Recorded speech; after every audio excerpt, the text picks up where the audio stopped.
Save, build a sound money. It's ugly old goat here.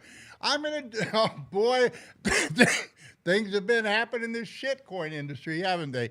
Well, I'm gonna do a read through on backwardization. This is gonna be, I'm gonna be doing more of these. I'm gonna do a live Twitter and YouTube today because the market went into backwardization yesterday, and I think it's noteworthy.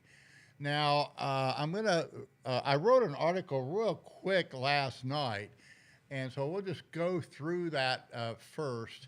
And that is, I titled it Backwardation is a godsend. Well, I need to put an A in there. Is a godsend for speculators and a curse for miners.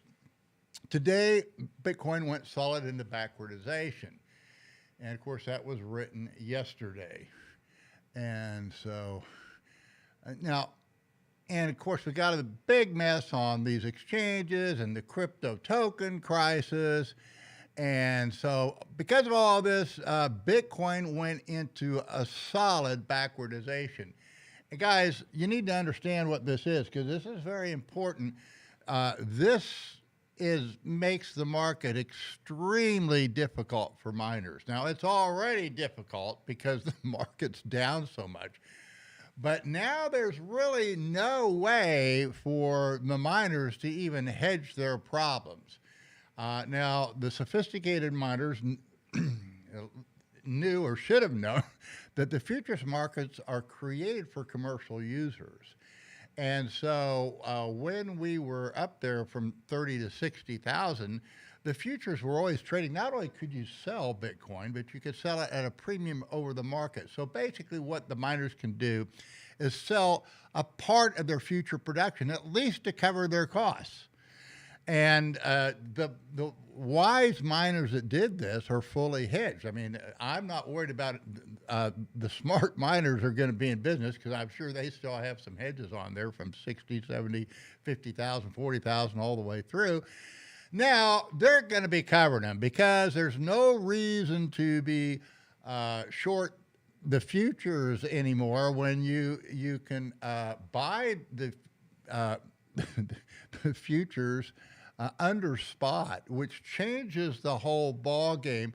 And now all of a sudden, the market is very much in favor of the speculator and not the miners, or basically the users. So this is a great time.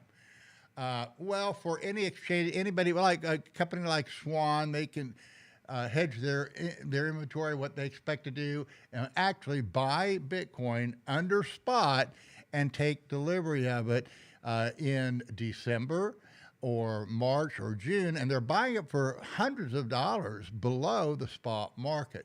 Now, I want to refer, before we get going, I do want to refer to the original article that I wrote this way back in June 2019. And I do recommend, I'm not going to go through it all, but this is a picture of some dancing goats. The contango is a godsend for miners and a curse for speculators, the opposite title of what we have going on today. And it was the same kind of a situation. On June 22nd, 2019, Bitcoin had blasted through $11,000. Everybody was bullish, and the market changed fundamentally from a very small carrying charge or premium over the spot market in early June to a contango of between $400 and $800 basis the December futures. And I outlined it here. Now, what does this mean fundamentally? Well, when you go into contango, not only did the miners benefit from a substantial price rise, but during the recent rapid hyperbolic rise, these Bitcoin producers could and did lock in prices for the next 6 months at a premium $400 or $800 over the spot market, and at prices ranging from $11,500 to $14,500. And it guaranteed a very profitable mining operation. This was for the remainder of 2019. So, and on the flip side, if you're speculating, you are paying a big premium for the privilege of being long futures. And this is exactly why futures markets are created. Futures markets, BitMEX, is really not there for speculators, but it's created for commercial interests for the purpose to pass on risk to speculators. And also, I do want to explain the difference. A lot of people think that BitMEX and some of these reputable exchanges, they're just gambling houses. That is not true. There's a big difference between speculation and gambling. And speculators provide a very useful economic function. They are assuming existing risk. And gamblers really provide no useful economic function, is that they assume an arbitrarily created risk. You roll the dice, or there's two bugs walking across the floor. Which one's going to hit the wall first? They create something that's not there. The futures market for commodities they are created for economic interests, and right now is favor people that really use the market. If you're a Bitcoin hodler, the best way to buy Bitcoin right now is just go ahead and buy the futures, collect interest on the amount of money that you have that you're saving by buying the futures, and then when the futures expire there in December or March or June, you can switch over to the cash and take delivery of it. You've locked in your price below spot, and you're earning interest on your money. So this is a great opportunity for speculators. And this is way back in December of that year, or the previous year, the market had dropped to 3,500 and went into deep backwardation. And I think it was the first unconfiscatable. I think Tyler Jenks was there. In fact, I was there with Tone Bays, and he kind of said, Ugly, I don't think you should get on our panel because you're bullish Bitcoin. And I said, yeah, that's why I need to get on the panel. And I explained the reason that I was bullish. I said the market's in a steep backwardization, and I'd be very surprised if that market breaks $3,000. Everybody was looking for it to go to 2,900, 2,800, so forth. And I said, no, I think it's turning it around now. Now, Bitcoin... basis, now they call it basis. Basis is the difference between futures and spot. Now, if the futures are at a premium, that's contango. If it's at a discount, that's backwardization. Backwardization is rare, especially in Bitcoin. But the market is now structurally going into very strong hands, and now so we are making a bottom in Bitcoin. Now the problem with backwardization, it's not a timing mechanism, because just because a market goes into backwardization, let's say it goes into a backwardization of $500. Well, there's nothing to prevent it to go into backwardization of $1,000. In fact, that actually happened during the COVID.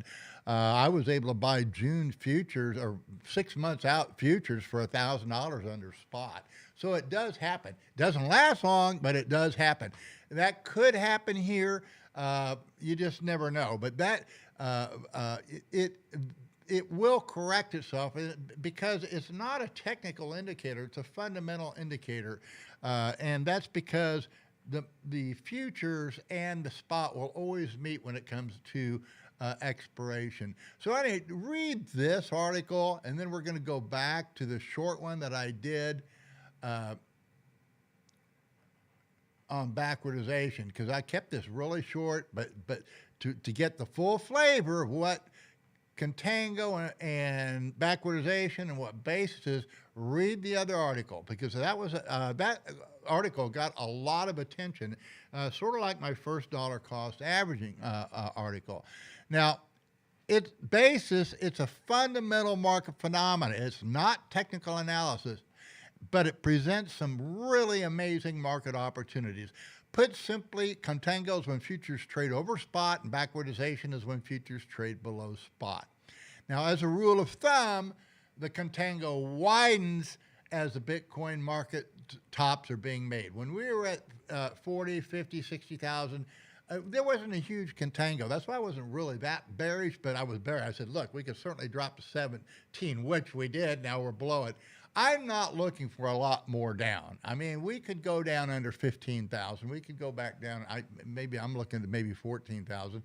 But this could be it. Nobody knows. But the point is, none of them are timing indicators because, like I say, just because it's in backwardization doesn't mean it can't go more deeply into backwardization. That actually happened, if you recall, I don't know, it was a year or two ago in the oil market where oil actually went in.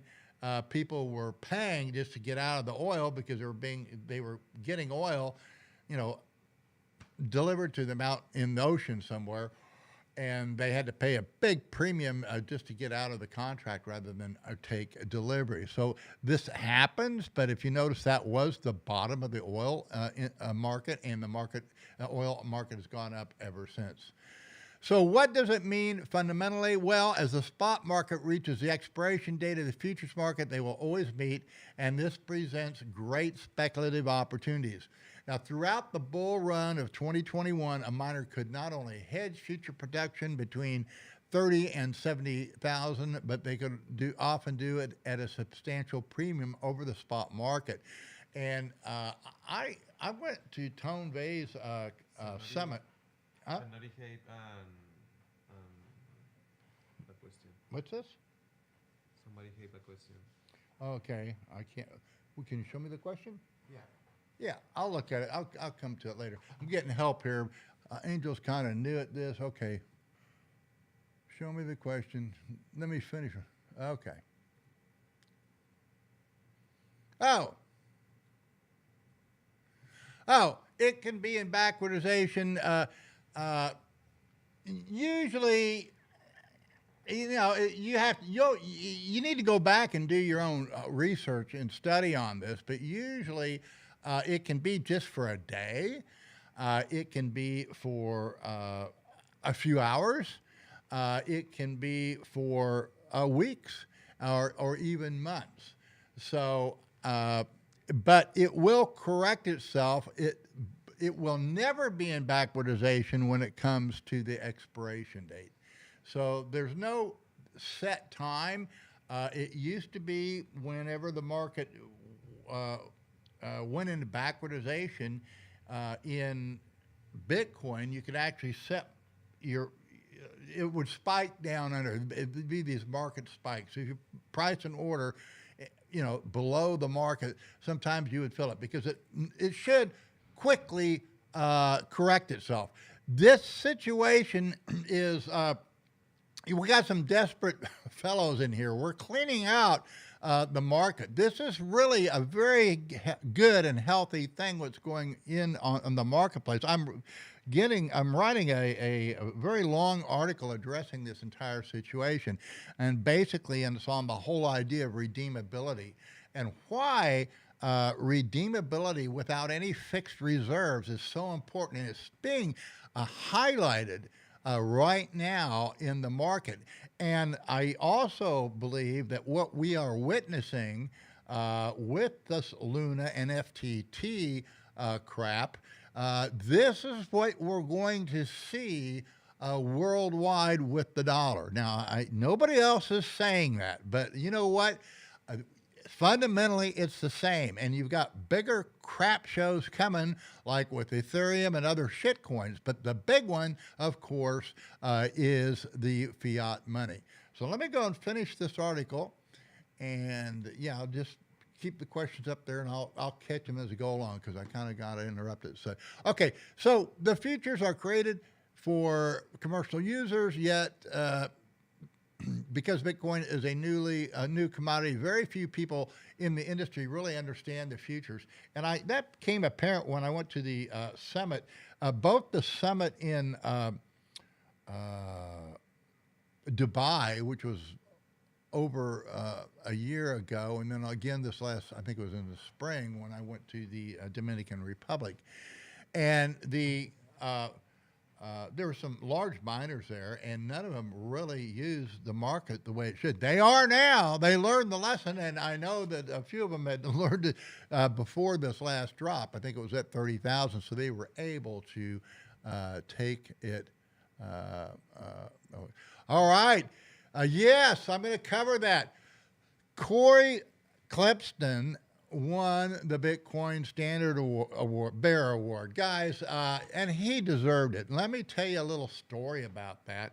Um, I didn't know who he was. Now I had heard of Swan Bitcoin, and and they'd done everything right. I knew they were making it easy to dollar cost average, which I think I was the first one that wrote about it and showed the results way back there in 2018.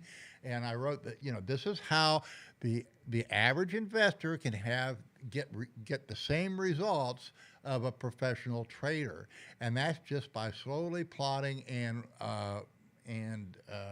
dollar cost averaging.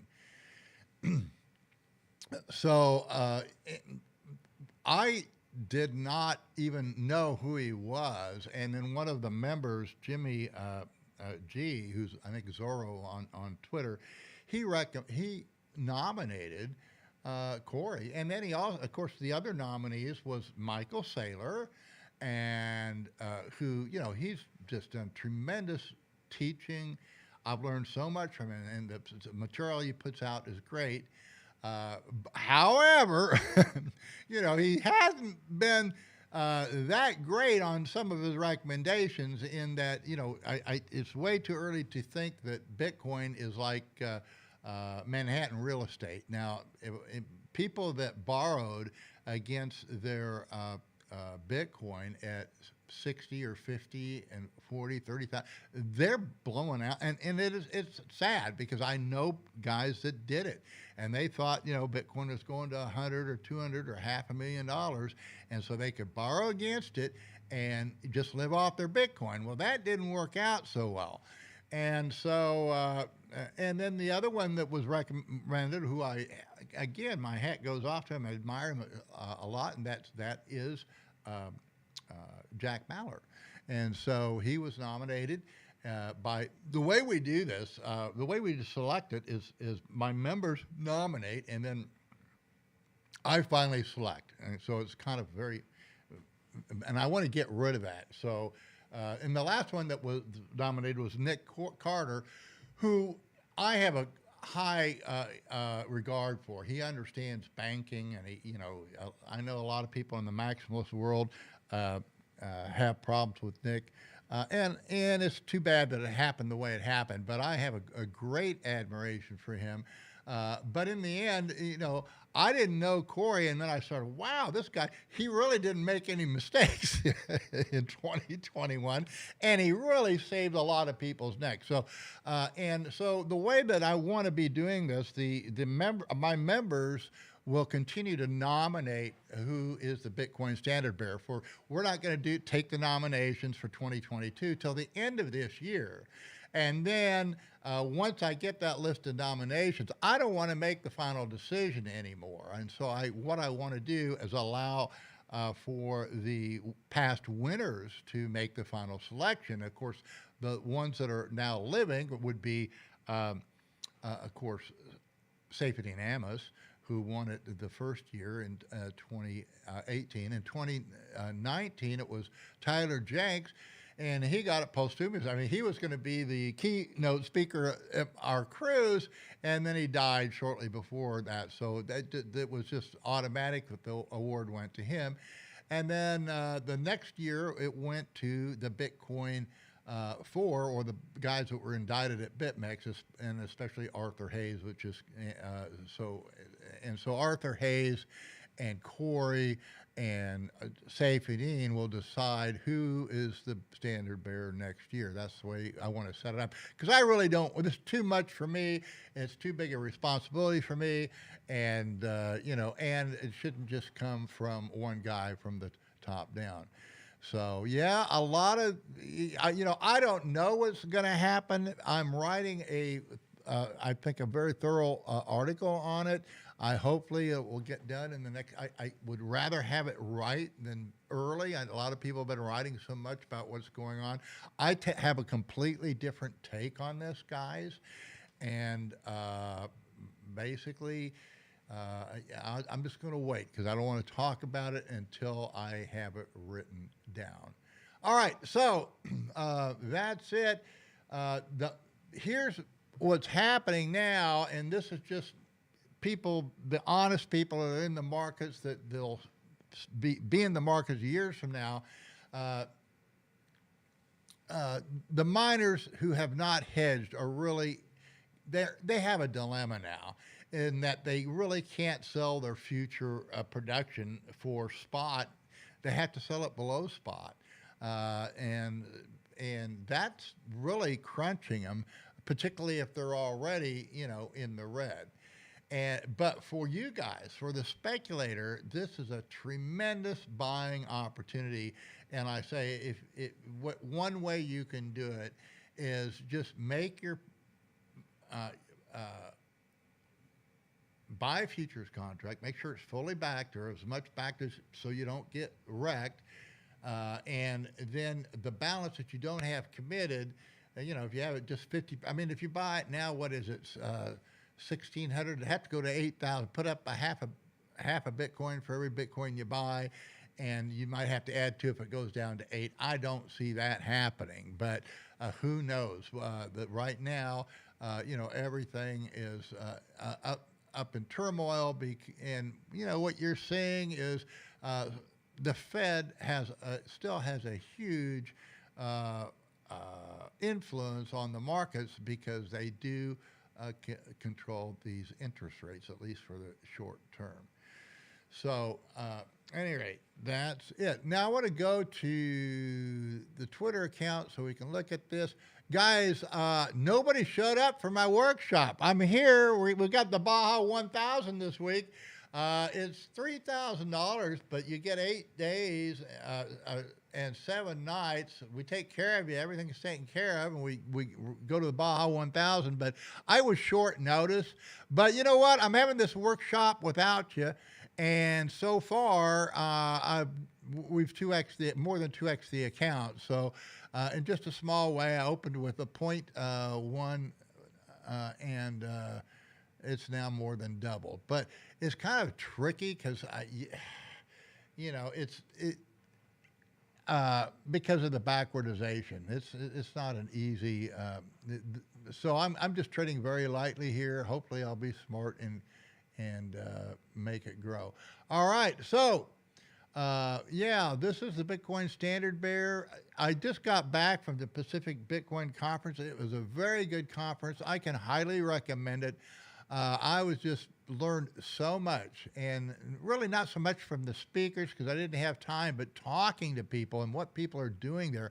I'm excited about Bitcoin. I really am.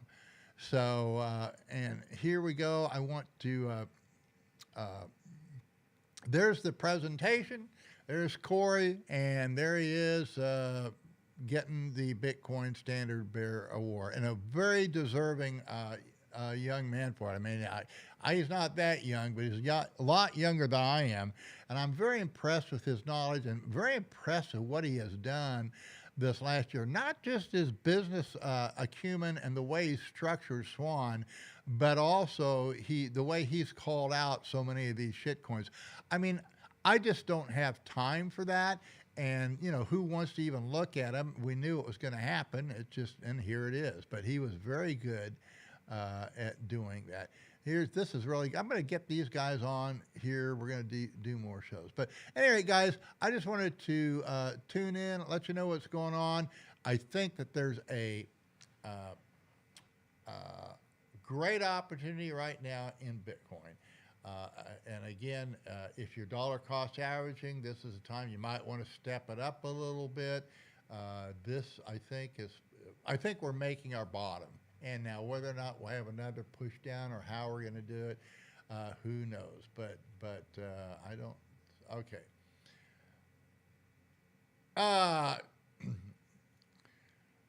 It'll be a long. You know what? It was such a headache, and I had everything go wrong. We had such good content, and the guy that was supposed to record it did such a crappy job. It's really too much for me. I'm kind of changing my focus this year. I'm going to be working from the bottom up rather than the top down, and especially here in the Baja and in Ensenada. and I will be doing. I'm signed up for this Azteco because I think it's what it is a voucher system. So you can actually sell people Bitcoin. You're not selling the Bitcoin. You're selling a voucher. Now you're limited. You can only sell $1,000 on the voucher, the maximum. But you can do more than one voucher. So if somebody wants, $3,000 or 10,000, you can do 10 vouchers.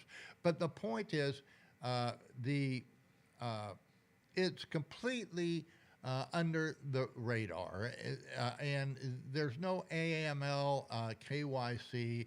The price is very good. They charge, uh, well, it depends upon every. If you sign up and you deal, you can charge whatever you want, but I charge the lowest amount, which is 5%. And so, and I actually have people that are signed up for me, and they're paying 3%.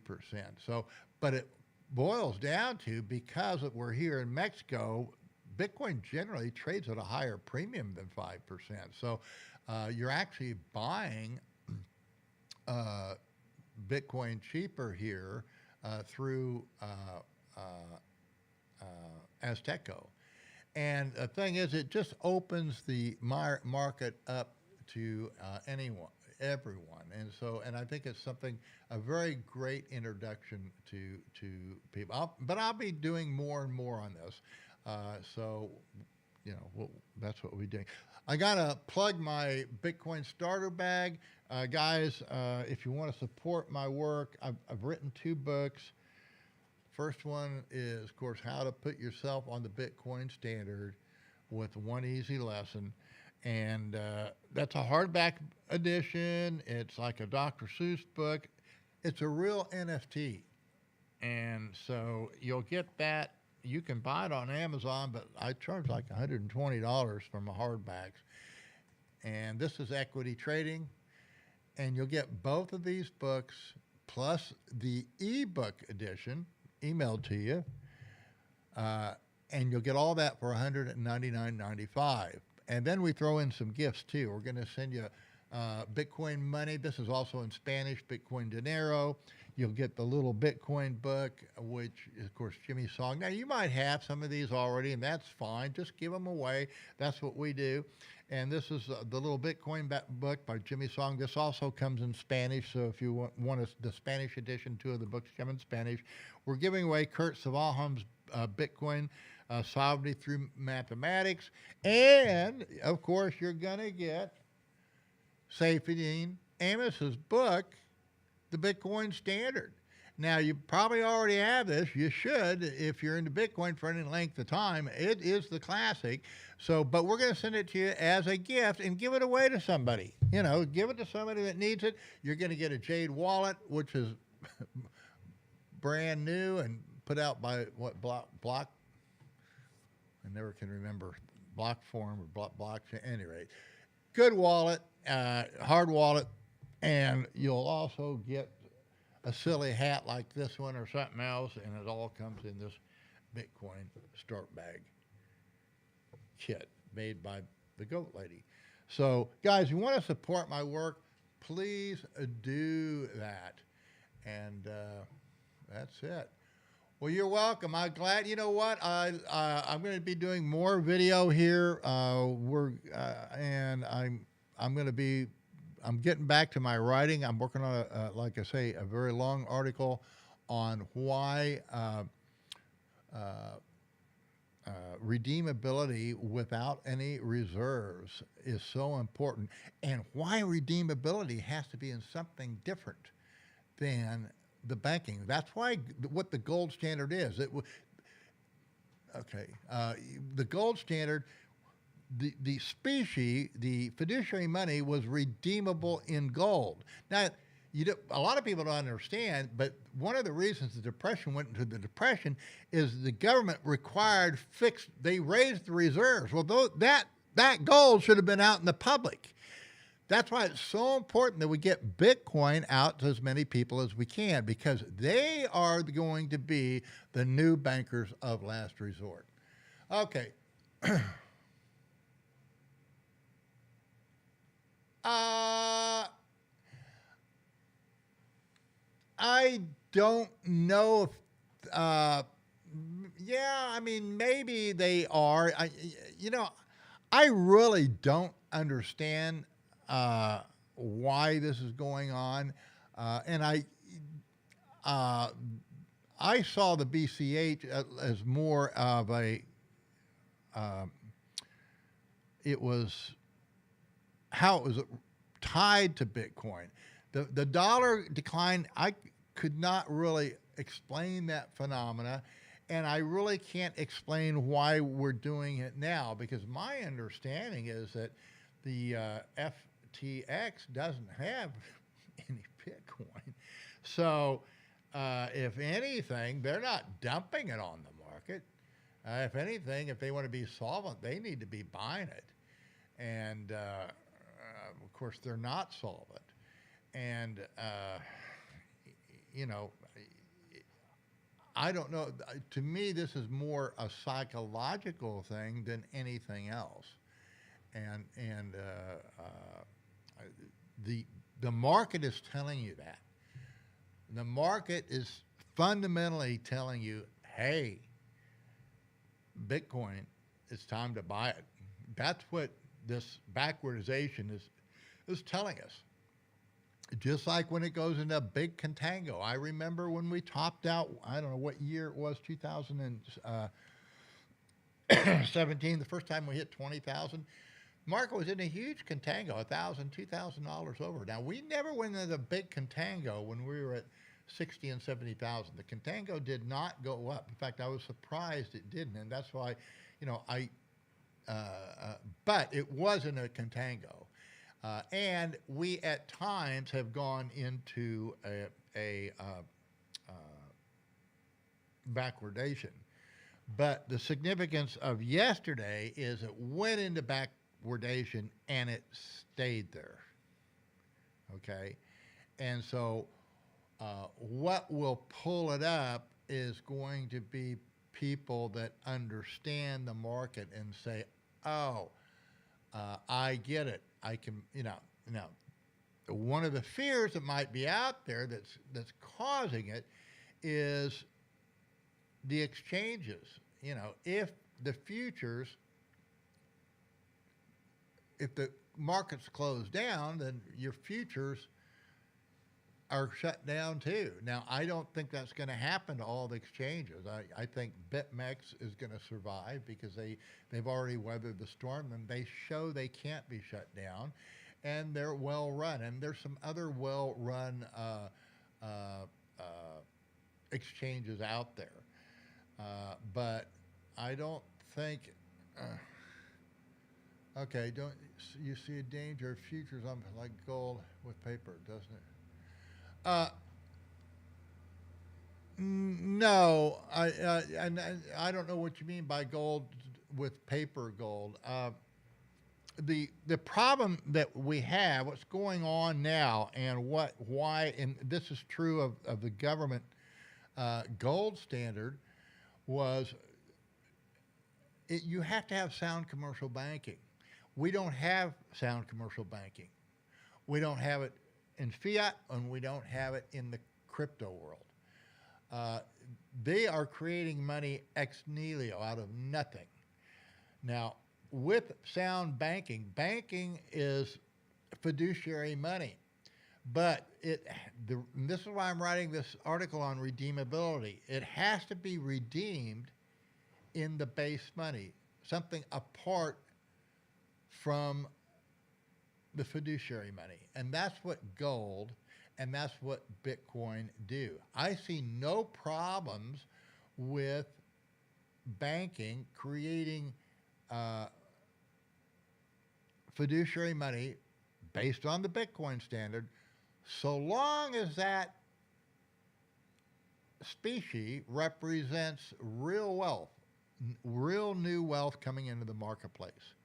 And in fact, that is sort of the way I did this. If you see the picture on, how to put yourself on the gold standard, the goat lady actually opened a car wash, and she changed the name so these certificates aren't any good anymore. But basically, we I issued some certificates that these are redeemable in what I call standards. Now, one standard is 100 sats, so this is like 0.18 cents, a little 16 cents or 17.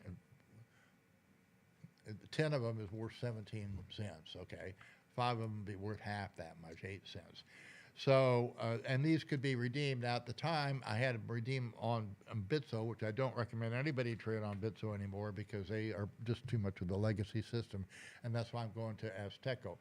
But the point is, I can actually issue these because they represent new wealth coming into the marketplace. They take these, and they're actually a coupon that can be redeemed for a car wash or some other thing at the car wash. So as long as you're representing new wealth coming into the marketplace, it's the Bitcoin that keeps banking honest, and it is Bitcoin. I think I look for the governments to restore the gold standard. I don't think they're going to have a choice, and I think that one of the primary functions of Bitcoin is to keep the gold standard honest. It's basically your escape money because, let the governments have the gold standard, but why are we knocking on the door? Why are we beating down the door to be regulated and become part of the legacy system?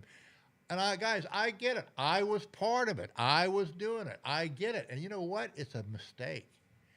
So we really have to change our thinking. We have to change our hearts and mind. I think it was Martin Luther during the Reformation. There was a group of militants that came pounding on his door and said, "We got to take all these statues out of the churches, the Catholic Church, Roman Catholic Church."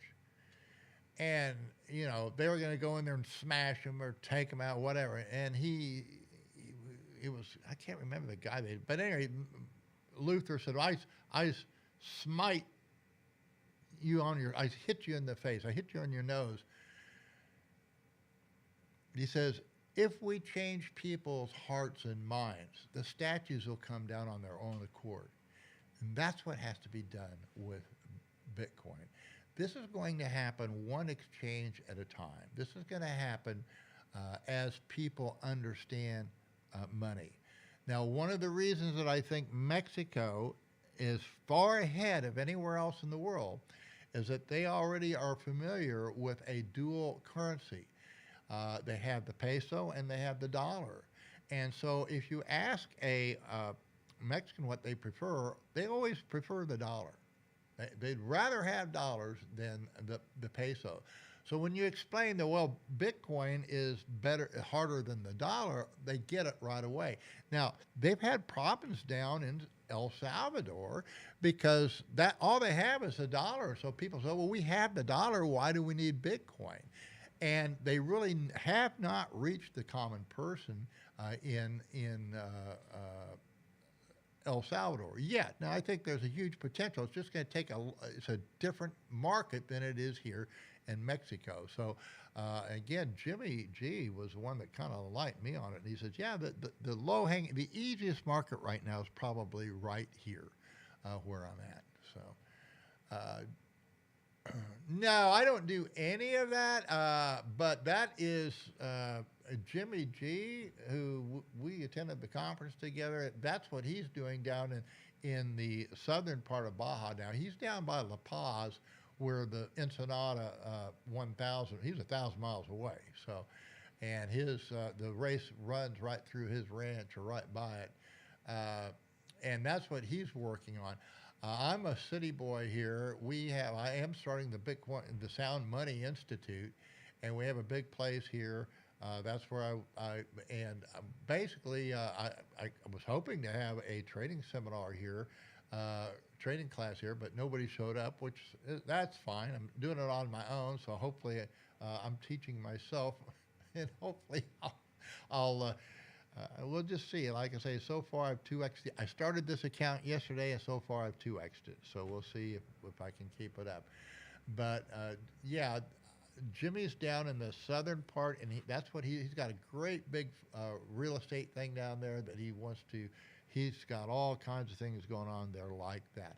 I'm more of the Ensenada is the first genuine Mexican city south of the border, but I don't consider it a border town. Tijuana and Rosarito are border towns. Ensenada is more like the rest of Mexico, or particularly the Baja. And it's a very progressive city. They actually dredged out their bay to bring the cruise ships in. So it has a lot of potential down here. All right. I Mexico is unique. I think El Salvador has a unique potential, and in the long run, probably more than Mexico. The short run right now is Mexico, simply because uh, uh, it is so close to the border, and uh, people are not going to. The wall and all these border restrictions are really not made to keep immigrants and Mexicans out. They're made to keep U.S. citizens in. And I just don't think most Americans have realized that. They already have the little curious stations. You're not going to be able to, right now, you can drive into Mexico, nobody questions you, you just go. And they do a little screening at the border, maybe 1 out of 200 cars. It's very, I'll go through and very rarely get pulled over, and they'll just check. But they're not going to let you leave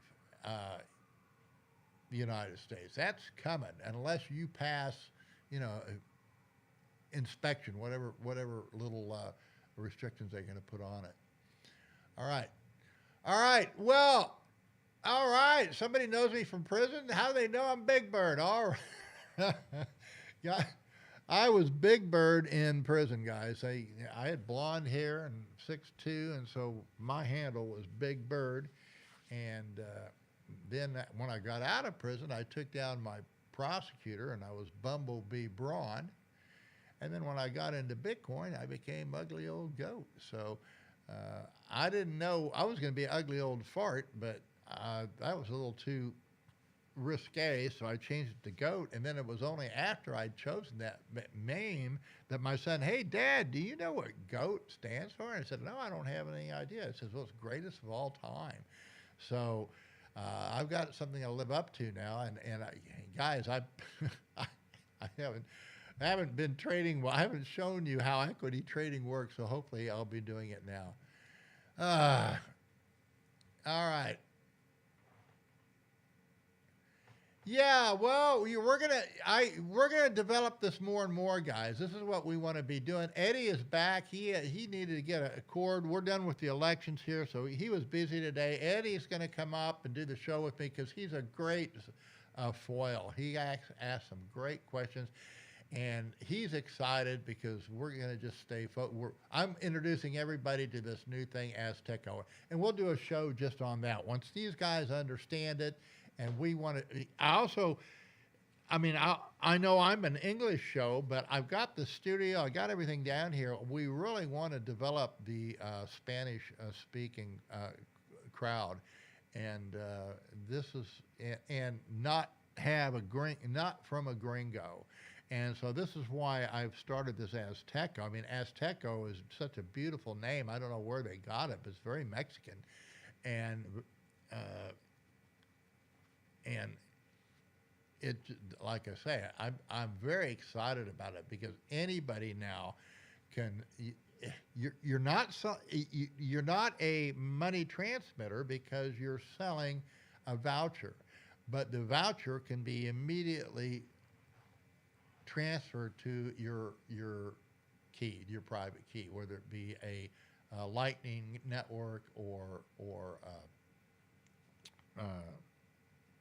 a regular Bitcoin account. And this Lightning network, is catching on now. I think it's getting the traction that it needs. And the next step, of course, is I think people are going to start seeing it. You have to have Not just free market money, but we have to have free market banking. Redeemability is important. Reserves should be free and out of the bank. It is the reserves that are outside of the bank that keep the bank sound. A sound bank will always be able to purchase and sell the reserve, whether it's gold or Bitcoin, regardless of the price, because they have not overextended themselves. Okay. Uh, well, uh, yeah, it's because I'm locking in the difference between the perp. If you notice, I'm long the futures well under what I am short the perp. And these two markets, by the time of delivery, they're going to come like this. Now, there is one problem, and that is I wish BitMEX marked to the market, because they actually set this up where if the market goes too much one way or the other, you can get wrecked on one side without getting wrecked on the other. And the other problem is, too, the only market that has liquidity is the perp. Now, the other thing is, too, because we're in backwardization, the right now the perp contracts are paying the longs, which is unusual. You know, usually it's the shorts that get paid by the longs, but right now it is the shorts paying the longs instead of the longs paying the shorts, which is normal. That's what happens during a contango. And so it is a very confusing market right now. And if, you know, unless you really know what you're doing, just dollar cost average, take advantage of this. If you want to buy the futures, just have it well backed. Just have it well backed so you can. And if you want to sell, what you can do is take advantage of that spread, but you have to make sure you got both sides covered, because they don't mark to the market. That's what I don't like about BitMEX. I don't know why they don't. Now, I do know on one, I think it's Bybit, you can actually be long and short. They call it that. You can open up what's called a hedge account, and you can actually be long and short the same contract, and that way you're not you can do some things that you can't do on BitMEX. But the idea is you're buying the futures because they're under the spot, and they're going to come together. So you're going to capture that difference, you know, as long as you don't get wrecked on one side or another. So,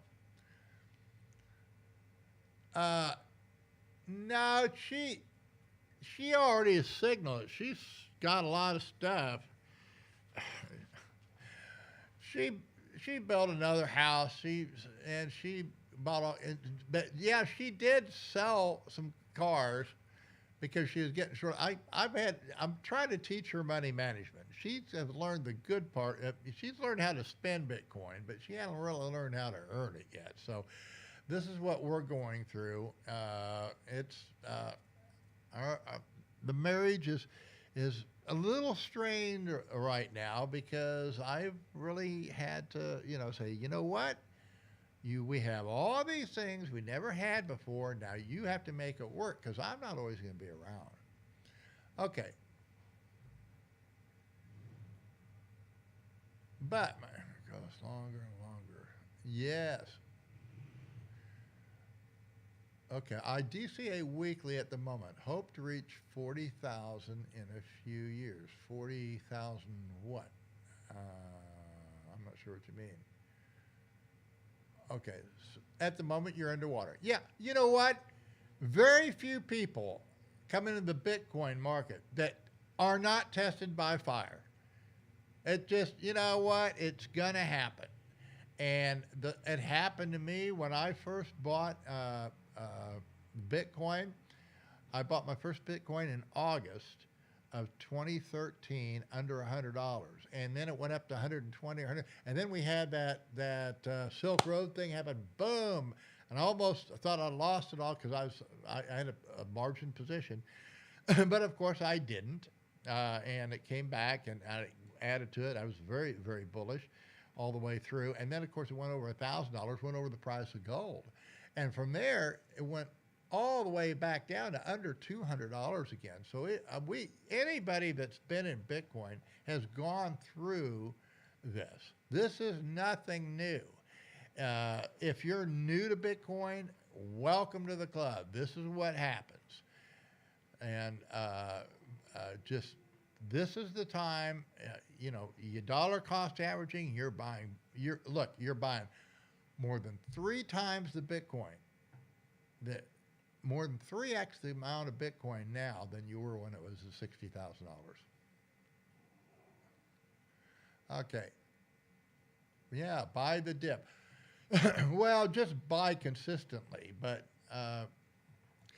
that's a problem. Pim, you're thinking about this is one of the problems that people have. Oh, I just want to break even now. If the market gets and you'll sell it and then you'll regret it. I've seen this happen so many times where I've given I remember I gave my brother-in-law some Bitcoin.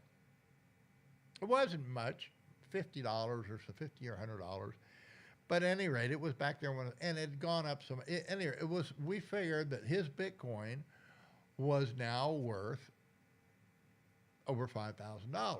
Well, he wound up needing to borrow money, and this guy's a great worker. He's one of these guys, he works his ass off. He's a great worker, but he doesn't know how to manage anything. And, so I can't ever do business with him because, whatever we go into the business, I'm the only investor. I'm not going to get paid back. It's just the way it happens. Love the guy, but that's the way some people are. But he had something going on, so I'll say, okay, well, we'll get back. I said, in order for us to help you out, we need to have your Bitcoin. I said, you can pay us back, and you have your Bitcoin back. Well, he tried to log into the account. He had it on bits. He couldn't log in, couldn't get in. And finally, we got in. We had to jump through all kinds of hoops, wasted a whole day, broke, got into the system. He had no Bitcoin. And then we showed the date that he had it when he sold it. And he goes, oh, yeah, I had a flat tire. And I didn't have any money, so I sold the Bitcoin to fix my car. Well, there you go. And, he sold it for $200. Now, he made money on it because I didn't give him $200, but it turned into $5,000. And he wound up, he forgot all about it. And some of the best things that happened, I had people that forgot all about it, and that's what happened to my account. And I told him, just I'm going to pay my bill in Bitcoin. Just forget about this and hold on to it.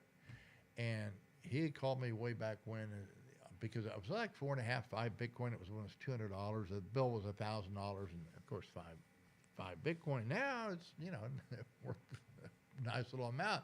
Well, there's a whole lot when it was 60,000. So, he's my friend for life. Okay, but don't have this mentality of wanting to break even. You're not buying Bitcoin to break even.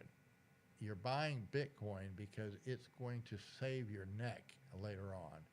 And when it starts to go, this is what happens is that people, I knew so many people that they would, you sell it when you need it, okay, or if something better comes along, but you don't want to be selling it unless you need it, okay? All right, well, I think we're done. Thanks for tuning in, and we'll be doing this more.